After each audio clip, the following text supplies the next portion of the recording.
네, 이번 한 주 도와주고 있죠. 오늘도 프레시안의 박세열 국장 나오셨어요. 어서 오십시오. 네, 안녕하세요. 네, 정세균 총리 지명자라고 해야 되죠. 네, 그렇습니다. 국회의장 출신이 총리 지명된 건 처음이죠. 네, 헌정사상 처음이라고 하는데요. 예.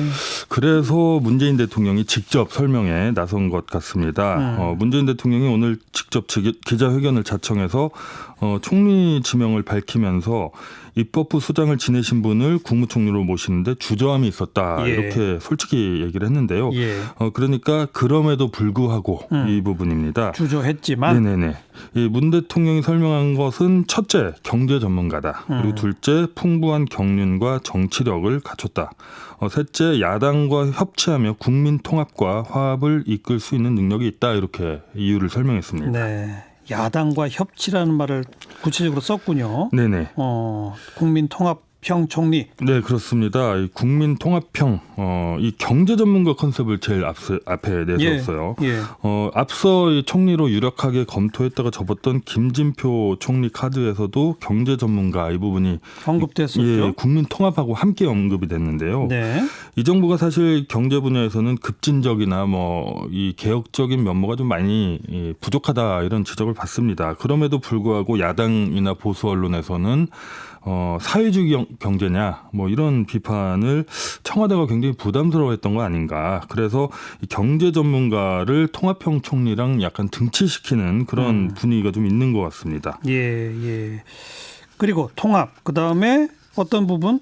네, 솔직하게 얘기를 하면은 청문회 통과 가능성을 보지 않았을 수가 없겠죠. 청문회 통과뿐 아니라 이건 네네. 표결까지 해야 되잖아요. 그렇습니다. 국회에서 인준 표결을 거쳐야 하는데 국회의원들과 좀 두루 친분이 있는 걸로 다선 의원이니까. 아니, 국회의장까지 지냈는데요. 그렇습니다. 그러니까 이제 이 표결이나 청문회에서 좀 개인기로 돌파할 수 있는 그런 걸 좀 기대했다고 그렇게 볼 수 있을 것 같습니다. 예. 또 이제 친문이 아니다. 이래서 좀 어떻게 보면 탕평적으로 이렇게 해석을 또 할 수가 있겠죠. 예. 또 호남 출신이긴 하지만 수도권에서 재선을 해가지고 그런 부분도 지역색도 좀 였다 이렇게 본 것 같습니다.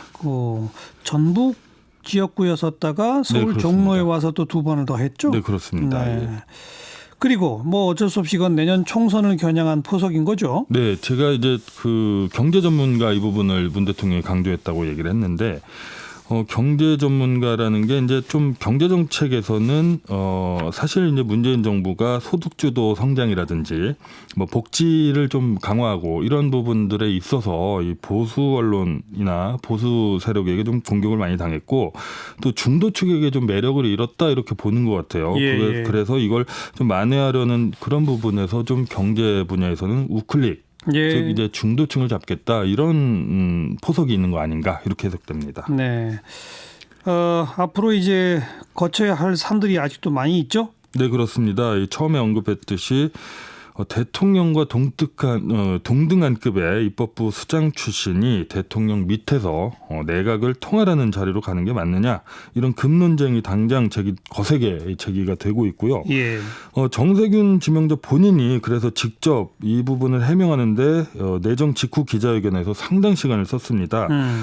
고심을 했다 이렇게 표현을 하면서 국민을 위해서 할 일이 있다면 그런 것, 급 논란이나 이런 부분은 따지지 않을 수도 있는 것 아니냐 하는 판단에 지명을 수락했다 이렇게 얘기를 했는데 소명을 다 하는 데 있어서 의전 서열 논란 이런 부분들은 웬 말이냐 이런 명분을 좀 강조를 하고 있습니다. 근데 원래는 그 이유 때문에 고사했었다가 입장을 바꿨다는 얘기가 있어요. 맞아요? 네, 그렇습니다. 상황이 바뀐 거라기보다는 본인의 입장을 뒤집은 거로 이게 명백해 보이죠. 예. 처음에는 총리 제안이 왔다고 했을 때 입법부 수장이 행정부 2인자로 가는 건 좀 그렇다 이런 입장으로 거부를 한 게 사실입니다. 그런데 갑자기 받아들였다는 거는 아마 이제 문재인 대통령이 직접 내정자를 설득했기 때문에 가능한 것 아니냐. 예. 삼고초려 수준까지는 아니더라도 끈질기게 설득을 했다는 게 이 정세균 지명자 주변 사람들의 전언이고요.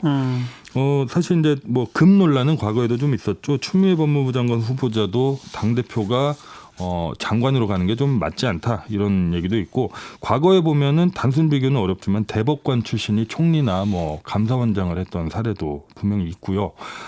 이런 부분들이 과거에도 보면은 정무적인 논란, 정치적인 논란으로 보통 마무리가 됐지 뭐 법적인 논란까지 번지지는 않았습니다. 네. 야당 쪽은 일단 반대 비판이죠? 네, 그렇습니다. 이 자유한국당이 특히 센 반응을 보이는데 전희경 대변인 명의 논평으로 문재인 대통령이 삼권 분립을 무참히 짓밟고 국민의 대표기관인 의회를 신여하겠다고 나섰다 이렇게 지명을 철회하라 이렇게 얘기를 했고 다른 야당들 보면은 이제 대한신당이나 민평당 같은 이제 호남 기반 정당들은 비교적 환영을 하고요. 이 새로운 보수당이나 이런 보수 성향의 야당들은 좀 비판적인 입장을 보이고 있습니다. 이낙연 총리는 이제 정치로 복귀하는 거죠? 네, 문재인 대통령이 좀 주목해 볼 만한 워딩이 있는데 오늘 총리 인선을 발표하면서 이낙연 총리에 대해서 굉장히 길게 얘기를 했어요. 자신의 정치를 할 수 있도록 놓아드린다 이렇게 이제 언급을 하면서 좀 각별한 애정을 드러냈는데 단순히 전직 총리로 돌아가는 게 아니라 여권의 유력한 주자로 좀 힘을 실어줬다 이런 분석이 나오고요. 네. 일각에서는 정세균 내정자가 국회의원 출마했던 자리 종로구에 이낙연 총리가 출마하는 것 아니냐 이런 관측도 나옵니다. 그것뿐만 아니라 여당의 총선 전체를 아마 진두지휘하게 되겠죠. 네네네. 네, 수고하셨어요. 네, 감사합니다. 프레시안 박세열 국장이었어요.